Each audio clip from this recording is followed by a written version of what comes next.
और चलिए आगे बढ़ेंगे और अब बात करेंगे मुख्य मुद्दे की, जिस पर आज हम चर्चा करेंगे। प्रदेश की सत्ता पर काबिज धामी सरकार के आज 3 साल पूरे हो गए हैं और इन 3 सालों के अंदर सरकार ने तमाम बड़ी उपलब्धियां हासिल की हैं, जिसमें सबसे बड़ी उपलब्धि प्रदेश के अंदर यूसीसी को लागू करना है। उत्तराखंड ने पर्यटन और वेलनेस डेस्टिनेशन जो बनाने के लिए तेजी से प्रयास किया। राज्य में बेरोजगारी दर में 4.4% की कमी आई है। सरकार ने भर्ती परीक्षाओं में धांधली करने वाले नकल माफियाओं पर शिकंजा कसा। दुर्गम इलाकों में भी सड़कों की छाल को तेजी से बिछाया है। और वहीं आपको बता दें कि अवैध मदरसों पर भी कड़ी कार्रवाई की जा रही है, ऐसा सरकार का कहना है। और साथ ही खास तौर से सरकार का कहना है कि सरकार ट्रैफिक मैनेजमेंट को लेकर जोर दे रही है, जहां एक तरफ सीएम ने अपने 3 साल पूरे होने पर अपनी सरकार की उपलब्धियां गिनाई, तो वहीं दूसरी तरफ कांग्रेस ने धामी सरकार के 3 साल के कार्यकाल की खामियां गिनवाई।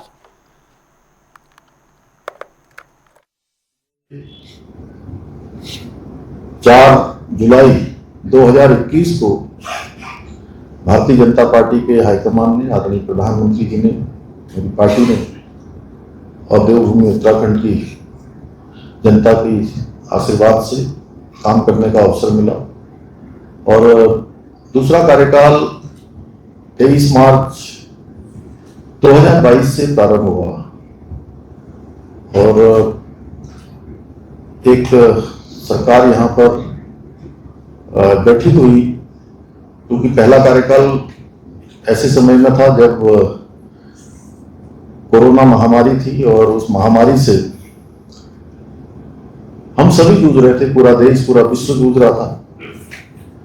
उसके बाद हम चुनाव में गए और चुनाव में आदरणीय प्रधानमंत्री मोदी जी के नेतृत्व में 2022 में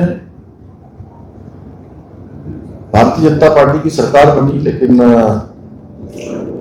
उससे पहले राज्य के अंदर राज्य स्थापना के बाद जितने भी चुनाव हुए, हर चुनाव में एक मिथक रहता था, एक परिपाटी थी कि हर चुनाव के बाद सरकार बदल जाती है। इस बार भी हमारे जो राजनीतिक विशेषज्ञ कहूं, विश्लेषक कहूं या विद्वान कहूं, उन सभी के विश्लेषण और उन सबके इस प्रकार का वातावरण था कि इस बार भी भाजपा की सरकार नहीं बनेगी, बल्कि सरकार बदल जाएगी, सरकार बदल जाएगी। लेकिन देवभूमि उत्तराखंड की जनता ने ये मिथक तोड़ा, एक परिपाटी बदली। राज्य के कष्टपूर्ण 3 साल बीत रहे हैं 23 तारीख को, और भगवान ये कष्ट देने वालों को सद्बुद्धि दे। 2 साल राज्य के अच्छे रह जाए, कुछ अच्छा देख ले लोग, तो कुछ अच्छा तो हो नहीं रहा है। केवल शराब, नशा, बेरोजगारी, महिलाओं का उत्पीड़न, दलित उत्पीड़न और असहिष्णुता, असहनशीलता, यही राज्य की पहचान बन रही है। बाकी तो कुछ नहीं, और बाकी कुछ है तो सड़कों में गड्ढे हैं अभी भी। और इतने सालों में 9 साल से पहले से चिन्हित हैं जो खतरनाक मोड़ हैं सड़कों के, ये उन मोड़ों को ठीक कर ही नहीं पाए, गड्ढे भर नहीं पा रहे। ये है राज्य। देखिए, निराशाजनक, विकास का कोई रोड मैप नहीं, भ्रष्टाचार ने चरम सीमा पर, भ्रष्टाचार ने सारी हदें पार कर दी हैं। विभागीय मंत्रियों पर आरोप ही नहीं लगे हैं। माननीय उच्च न्यायालय ने निर्देश दिए हैं कि इसकी सीबीआई इंक्वायरी होनी चाहिए, जांच होनी चाहिए। और बेरोजगारी चरम सीमा पर है, विकास ठप है। और विकास इसी सामान्य बजट सत्र के दौरान मैंने विधानसभा सदन में भी कहा कि जो बजट विभागवार दी गई, विभाग उसमें 40% रुपया खर्च नहीं कर पाए। ये किसकी जवाबदेही है? कौन जवाबदेह है? विभागीय सचिव, विभागीय अधिकारी जवाबदेह है? अगर जवाबदेह हैं तो सरकार ने क्या कार्रवाई की है? ये बहुत बड़ा प्रश्न है, एक घालमेल है। बजट का खर्च होना कर पाना एक बहुत बड़ा। तो धामी सरकार के 3 साल का कार्यकाल पूरा होते ही एक तरफ कामयाबियां जो हैं, उपलब्धियां जो हैं वो गिनवाई जा रही है, वहीं दूसरी तरफ उस पर सवाल विपक्ष की तरफ से उठाए जा रहे हैं। इसी पर हम चर्चा करेंगे। हमारे साथ बीजेपी प्रवक्ता कमलेश रमन जी हमारे साथ जुड़ गए हैं, स्वागत है सर आपका। और कांग्रेस प्रवक्ता अमरिंदर बिष्ट जी हमारे साथ जुड़ गए हैं, सर स्वागत है आपका। सबसे पहले कमलेश रमन जी आपके पास आना चाहूंगी। इन 3 साल की एक सफलता, एक उपलब्धियां जो है अब मुख्यमंत्री धामी साहब जो है वो गिनवा रहे हैं, लेकिन इन उपलब्धियों को मुझे नहीं लगता कि जो कांग्रेस है, जो विपक्ष है, वो इसे सराह रहा है। वो कह रहा है कि नाकामियों से भरा रहा है ये 3 साल, और ऊपर से अगर वो पिछले 5 साल जोड़ दिए जाएं तो वो तो और ज्यादा निराशाजनक रहे हैं। 8 साल का लेखा जोखा गिना रहे हैं।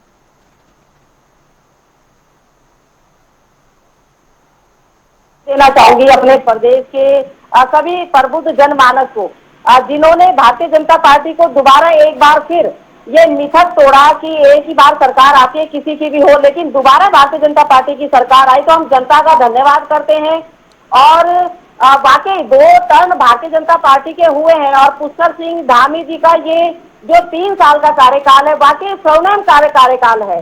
पर अभी आपने कहा कि कांग्रेस क्या कह रही है, मुझे लगता है कि कांग्रेस बहुत ज्यादा कष्ट में है, बहुत ज्यादा निराशा में है, बहुत ज्यादा बौखलाहट में है, और आरोप भी किस तरह के लगाने का काम कर रहे हैं उनके बड़े नेता, बड़े दिग्गज। मैं अभी सुन रही थी, वाकई अगर कष्ट में है तो वो सिर्फ और सिर्फ कांग्रेस है। जनता को काम चाहिए, जनता को विकास चाहिए, जनता को ऐतिहासिक निर्णय चाहिए। जो पुष्कर सिंह धामी जी ने लेने का काम किया, उसमें चाहे हमारा नकल विरोधी कानून हो, यूसीसी हो, महिलाओं को 30% नौकरियों में आरक्षण देने की बात हो, आंदोलनकारियों को 10% नौकरियों में आरक्षण देने की बात हो, भू कानून देने की बात हो, कांग्रेस भी 2 बार रही है। क्या ऐसे किसी भी तरह के ऐतिहासिक निर्णय कांग्रेस ने लिए कभी? उन्होंने तो केवल अपने कुटुंब को आगे बढ़ाने की बात करी, अपने कुटुंब के ऊपर जो है विचार विमर्श और मंथन करने की बात हमेशा करते रहे, लेकिन प्रबुद्ध जनता की बात कौन करेगा? भारतीय जनता पार्टी ने इस प्रदेश को ऐसी सौगातें दी है जो दुर्गामी, बहुत ही सुखद हमको परिणाम देने वाले हैं। नकल विरोधी कानून जिसमें हमारे बच्चों का भविष्य हमेशा अधर में रहता था, आज उसकी वजह से हमारे बच्चे पारदर्शिता से नौकरी पा सकते हैं, अपनी परीक्षाएं दे सकते हैं। भू कानून जिसकी लड़ाई हमारा प्रदेश का जनमानस बरसों से लड़ रहा था, उसको भू कानून देने का काम किया, अपनी जमीनों को संरक्षित कर सकता है हमारा जनमानस। यूसीसी एक तमाम सभी धर्मों की महिलाओं को, युवाओं को, बच्चों को अधिकार देने की बात किसने की? भारतीय जनता पार्टी ने। जो कुरीतियां थी, जो पुरानी कुरीतियां थी, उनको दूर हटा करके यूसीसी लागू करना ये कोई छोटी मोटी काम नहीं है। अगर कांग्रेस में दम था, हिम्मत थी तो कांग्रेस भी कर लेती। हाँ, रही बात ये कि भारतीय जनता पार्टी का अभी लक्ष्य और बहुत बराबर और बहुत बड़ा है अभी, और क्योंकि काम करना है, विकास देना है इस प्रदेश को।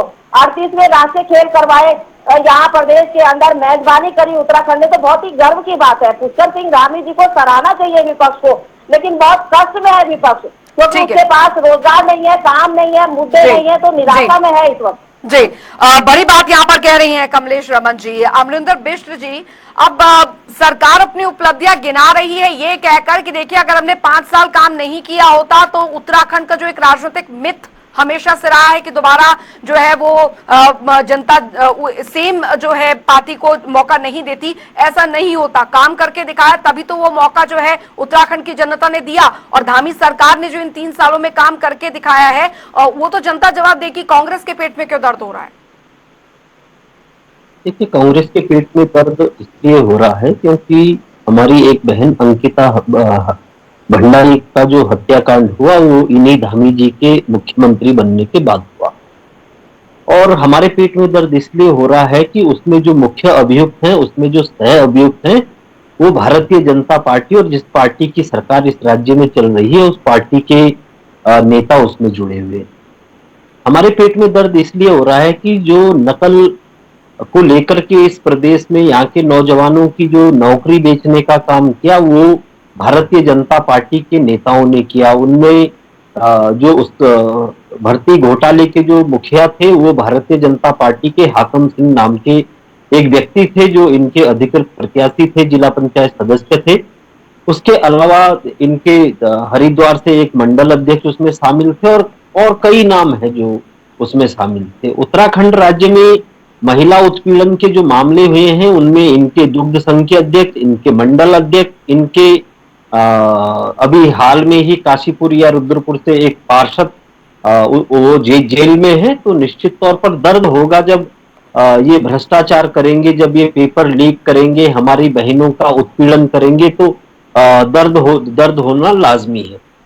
दूसरी बात मैं कहूंगा कि किस तरह से पिछले 3 साल उत्तराखंड में भ्रष्टाचार के पर्याय बनकर के रहे हैं, उसका अंदाजा आप इस बात से लगा सकते हैं कि यहाँ जो पैसा योजनाओं के लिए आता है उस पैसे से अधिकारी आईफोन खरीद लेते हैं, उस पैसे से वो एसी और फ्रिज और कूलर खरीद लेते हैं। तो भ्रष्टाचार का इससे बड़ा क्या उदाहरण होगा। अब आप समझिए कि इसी प्रदेश में सूचना एवं लोक संपर्क विभाग में 500 करोड़ रुपए का विज्ञापन घोटाला हो गया, तो इससे बड़ा जिसका कोई जवाब देने को कोई तैयार नहीं है। अभी मेरी बहन कमलेश रमन जी ने इस प्रदेश में जो बात की मूल निवास को लेकर के सॉरी जमीन कानून भू कानून को लेकर बता दूं, ये पहली सरकार है इस प्रदेश के अंदर जिन्होंने एक प्रदेश के भीतर 2 अलग अलग जिलों के लिए अलग अलग कानून बना दिया। ये अलग ऐसी सरकार है जो उधम सिंह नगर और हरिद्वार को अलग चश्मे से देखती है और शेष जिलों को अलग चश्मे से देखती है। ये ऐसी सरकार है जिन्होंने यूसीसी में सामान्य वर्ग को अलग दृष्टि से देखा है और अनुसूचित जनजाति के लोगों को अलग दृष्टि से देखा है। तो अब ऐसी सरकार को तो प्रणाम कर सकते हैं, नमस्कार कर सकते हैं। रही इस बात को लेकर के जो आपने कहा कि यदि इन्होंने काम नहीं किया होता तो इनको क्यों चुनते, तो निश्चित तौर पर आप धामी जी के आने के बाद का जो देखिएगा उत्तराखंड में जो राजनीतिक जो पूरा इतिहास अब तक का रहा है, 3 में से 2 विधानसभा के उपचुनाव हम जीते हैं। ठीक है। सिर्फ एक चुनाव सरकार में रहने के बावजूद जो कभी नहीं हुआ, इन्होंने सिर्फ एक चुनाव जीता है। उसके बाद अभी हम नगर निकायों की बात करें, नगर पंचायतों की और नगर पालिकाओं की 36 सीटें हमने जीती हैं। वो ठीक बात है कि नगर निगम में हमको मौका नहीं मिला, लेकिन इनका और हमारा जो नगर निकाय के जो चुनाव का जो परफॉर्मेंस है वो बराबर है, जबकि राज्य में इनकी सरकार है। और किस तरीके से चुनाव लड़ते मुझे बताने की जरूरत नहीं है, पूरा देश जानता है। बेईमान तरीके के लोग हैं, बेईमानी से चुनाव लड़ने वाले लोग। कमलेश जी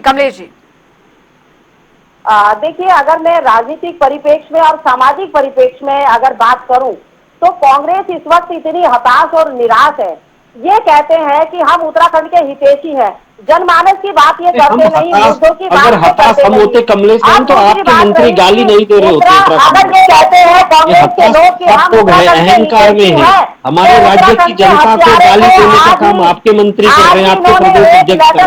पता है ना आपको, आपके नेताओं की बौखलाहट क्या है। मंत्रिमंडल के सारे सदस्य जो है इतने बौखलाए हुए कि वो प्रदेश की जनता को गाली देने का काम कर रहे हैं। ये पिछले 3 सालों से हुआ है, ये कुछ व्यक्ति नहीं है। तो 1 मिनट अमरिंदर जी जरा करें।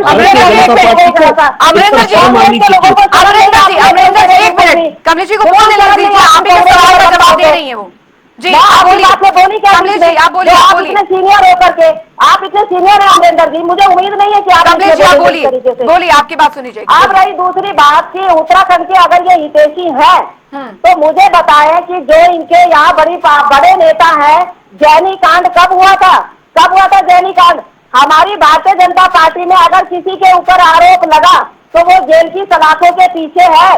कांग्रेस की तरह नहीं है कि उसको संरक्षण देने का काम किया। महिलाओं के शोषण करने वाले आज भी कांग्रेस भवन के अंदर बैठे हैं, उच्च पदों पर बैठे हैं। अगर शर्म है तो उनको निकालने का काम करे। उत्तराखंड की आबो हवा में जहर घोलने का काम जिस प्रकार से विपक्ष कर रहा है, इस प्रदेश को प्लेन पहाड़ के बाद में फैलाने का काम कर रहा है। क्या एक बार भी कांग्रेस के किसी नेता ने हरीश धामी के ऊपर टिप्पणी करने का काम किया, जिन्होंने विधानसभा के अंदर भद्दी गाली दी?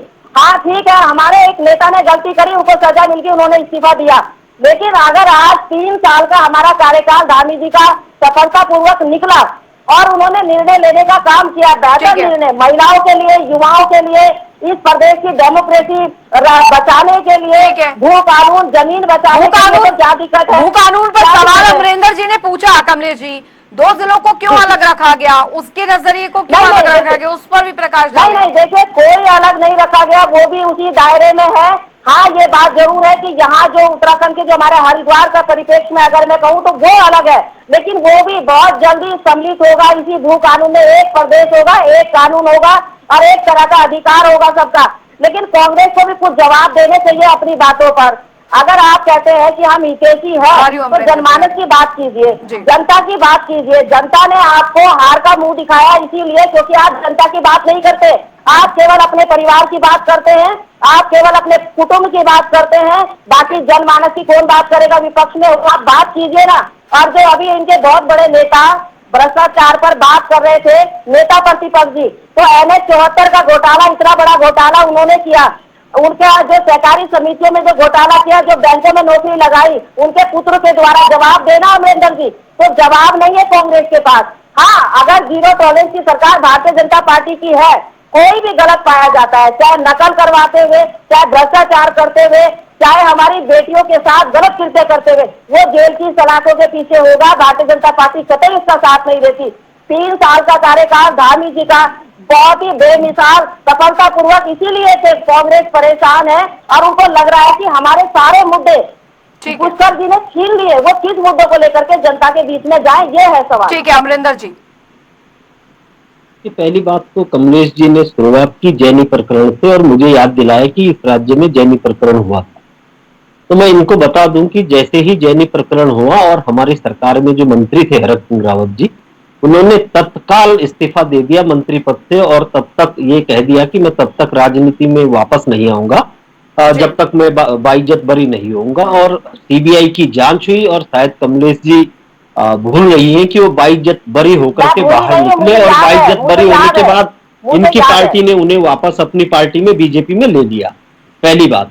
दूसरी बात मैं ये कहना चाहता हूं कि कमलेश जी ने कहा कि कांग्रेस भवन में महिलाओं का उत्पीड़न होता है, तो कमलेश जी का लंबा इतिहास है। वो उन्होंने अपना पूरा जीवन बीजेपी में जाने से पहले कांग्रेस में लगाया है, तो हो सकता है कि उनका कोई अपना अनुभव हो वहां कांग्रेस भवन के अंदर की महिलाओं के साथ इस तरीके का उत्पीड़न हो।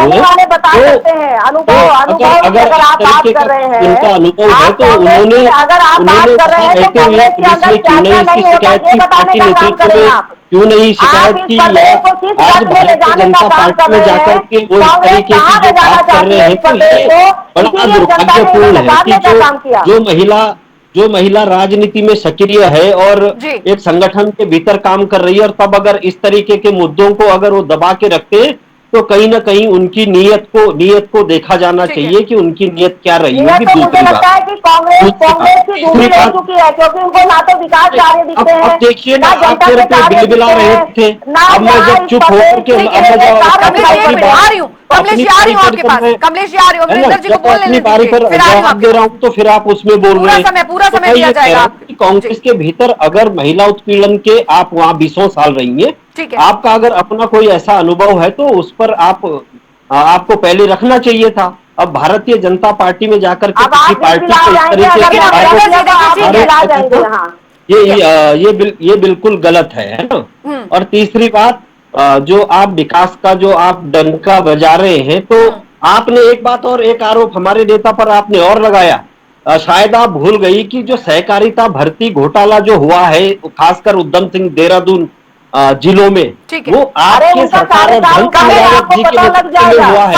वो भर्तियां धन सिंह रावत जी ने की है, वो धन सिंह रावत के नेतृत्व में वो घोटाला हुआ है और आप उसको कांग्रेस की तरफ फेंक रहे हैं। घोटाले में यदि कोई दोषी पाया गया है तो कमलेश जी आपको जवाब देना कि NH घोटाले का उसके बाद 7 साल से आपकी सरकार है, आपकी सरकार कुंभकर्ण नींद सो रही है क्या? क्यों नहीं कोई कार्रवाई? हमने जो वादे जनता के सामने किए थे, उन वादों को पूरा किया है। का काम कर रही है कि आपकी सरकार? अब अमरिंदर जी को पता करें, जुम्मा 4 दिन हुए हैं कांग्रेस में जा रहे, ये इतिहास बता रहे हैं कांग्रेस का। अरे आपको दिन ही कितने हुए हैं कांग्रेस में? आप अब जब रहोगे तो पता लग जाएगा कांग्रेस का आपको असली चेहरा। अब रही बात की भारतीय जनता पार्टी काम करती है, विकास करती है, विकास को आगे बढ़ाने का काम करती है। मेरा लंबा इतिहास है। आपके साथ कोई उत्पीड़न की घटना है तो आप उस पर बताइए। विकास की बात करिए ना, ठीक है। आप मैंने कहा ना कि कमलेश आपके मुझे लगता है कि अम्बेडकर जी को ये समझ में नहीं आ रहा कि आज डिबेट किस चीज पर है। अगर उत्पीड़न पर है तो पर्सनल नहीं जाएंगे कमलेश जी। बताइए, और आप ये मत बताइए कि गुंडा सुनवा कौन रहा है। को परेशानी है तो उत्पीड़न पे ही बात कर लेते हैं, नहीं तो अमरिंदर जी को ही देना पड़ेगा। अमरिंदर जी, डिबेट है कि धामी सरकार ने 3 साल में क्या किया और कांग्रेस को क्यों दिक्कत है, इस पर रखिए बात। सवाल अगर मैंने कहा कि अम्बेडकर जी को जो प्रशिक्षण मिला है वो इन्हीं बातों का मिला है कि आप गलत तरीके से करते टीवी चैनल में जाकर के लोगों को झूठ सच बताए। टीवी चैनल में ये प्रशिक्षण दिया 2 दिन में कांग्रेस ने। ठीक है, बात यहाँ पर धामी सरकार के 3 साल के काम की हो रही थी और बहुत बहुत शुक्रिया कमलेश रमन जी, अमरिंदर बिष्ट जी आपका हमारे साथ जुड़ने के लिए। लेकिन सवाल यहाँ पर यही है कि पहाड़ की जनता के विकास के लिए मौजूदा सरकार ने क्या कुछ किया है, ये काफी महत्वपूर्ण रखता है। और इन 3 सालों में जो सफल कार्य, जैसा धामी सरकार कह रही है कि हमने करके दिखाया है, बाकी बचे सालों में भी उन कामों को और आगे बढ़ाया जाता है। और जो तस्वीर उत्तराखंड के, बढ़ते उत्तराखंड की यहाँ पर दिखाई गई है, राइजिंग उत्तराखंड की दिखाई गई है, उसे कितना कारगर यहाँ पर या आगे बढ़ा पाती है धामी सरकार, ये वक्त बताएगा।